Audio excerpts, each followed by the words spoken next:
Hello everyone, कैसे हो आप सब। आई होप आप ठीक होंगे। तो आज हम बात करेंगे ज्ञानचंद सेकंड के बारे में। कल हमने अघोचंद तक पढ़ा था जो कि 51वां शासक था। तो ज्ञानचंद के बारे में देखेंगे। ये ज्ञानचंद सेकंड है।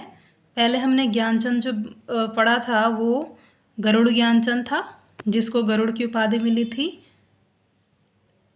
और ये दूसरा है ज्ञानचंद सेकंड। 1698 से 1708 तक इसका शासनकाल रहा है। 52वां शासक था चंद वंश का।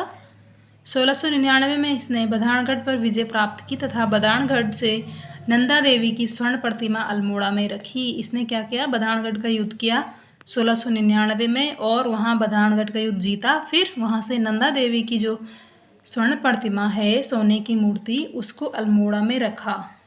ठीक है। ज्ञानचंद ने अपने राज्यकाल में पिंडारी से थराली तक के मुल्क को उजाड़ दिया। ज्ञानचंद एक लापरवाह किस्म का राजा था, तो राजकाज में इसने ज़्यादा ध्यान नहीं दिया। तो इसके राज्यकाल में जो है पिंडारी से थराली तक का मुल्क जो है उजाड़ दिया गया इसने। ज्ञानचंद के समय गढ़वाल राजा में चंद राजा के पाली परगली को लूटा था। गढ़वाल का जो राजा था, जब चंद शासक में ज्ञानचंद का शासन चल रहा था, तो गढ़वाल के राजा ने पाली परगली को लूट दिया। ठीक है। तो ज्ञानचंद जो है ज़्यादा अच्छा राजा नहीं रहा, तो इसीलिए उसके राज्य में ये सब चीज़ें चल रही थी। 1703 में दुधौली का युद्ध हुआ ज्ञानचंद और फतेहपति शाह के बीच। 1703 में इन दोनों के बीच युद्ध हुआ। फतेहपति शाह गढ़वाल का राजा था। ठीक है। 1704 में फिर ज्ञानचंद ने डोटी पर आक्रमण किया और ज्ञानचंद का युद्ध डोटी नरेश से कुमाऊं सीमा पर मलेरिया युक्त भाबर में हुआ, जिस कारण इसके सैनिकों को मलेरिया हो गया और ज्ञानचंद ने कतियूर घाटी में बद्रीनाथ मंदिर बनवाया। तो भाबर का जो हिस्सा है वहाँ बहुत गर्मी होती है। ठीक है। तो बहुत गर्मी होने के कारण वहाँ मलेरिया ज़्यादा फैलता था। तो जब वहाँ मलेरिया फैला हुआ था, तब इसने डोटी के राजा से युद्ध किया और फिर मलेरिया से इसके सैनिकों की मौत होती जा रही थी। और ज्ञानचंद ने कतियूर घाटी में बद्रीनाथ मंदिर बनवाया। बद्रीनाथ मंदिर ये वाला मत समझना जो जहाँ हम जाते हैं तीर्थयात्री, ये दूसरा बद्रीनाथ है जो इसने बनवाया था कतियूर घाटी में।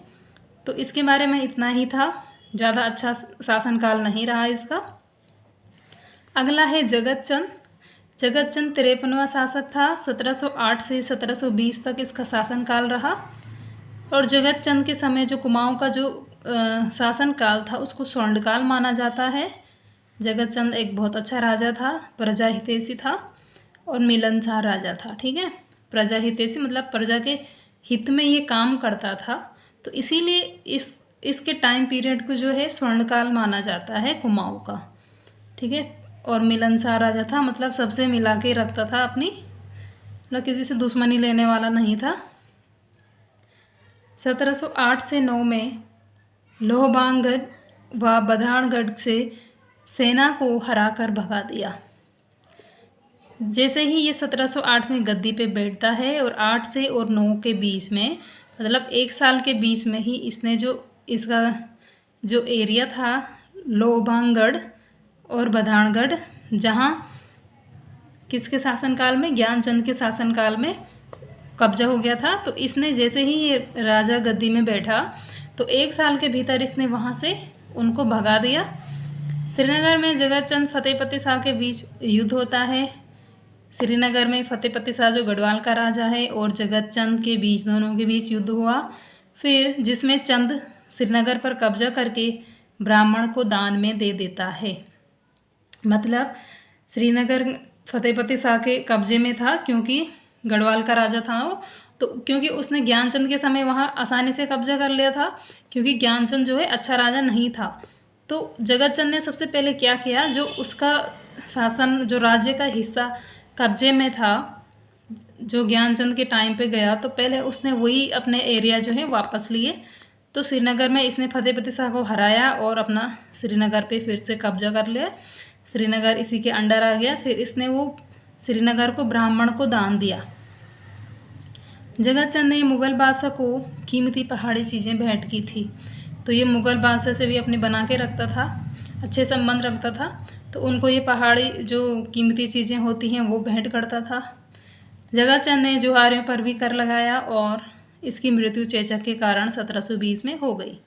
ठीक है, इसका शासनकाल 1720 तक ही रहा, क्योंकि 20 में इसकी मृत्यु हो गई थी चेचक रोग के कारण।